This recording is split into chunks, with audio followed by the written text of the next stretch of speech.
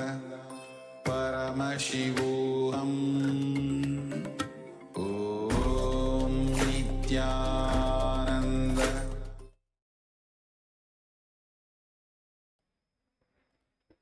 Yes. Now, with this, we come to the end of this beautiful round of the manifestation.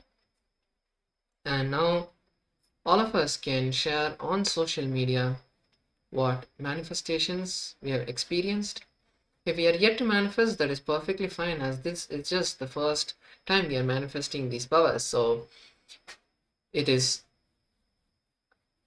understandable if you have yet to manifest. But if you have manifested, that is beautiful. Share your experience, share what you are feeling, what space you are holding during the manifestation. And yes, with this, we come to the end of this session. And now, let's take a short break to get refreshed and also post in social media our experiences, understandings, and if you have any questions, you can post that as well.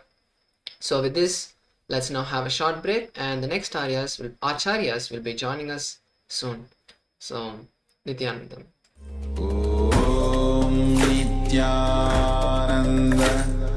Paramashivoham.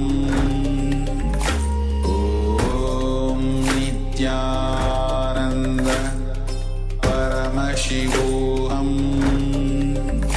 Om Nithyananda. Paramashivoham. Om Nithyananda. Paramashivoham. Om Nithyananda. Paramashivoham. Om Nithyananda. Paramashivoham. Ananda. Paramashivoham. Om Nithyananda. Paramashivoham. Om Nithyananda. Paramashivoham.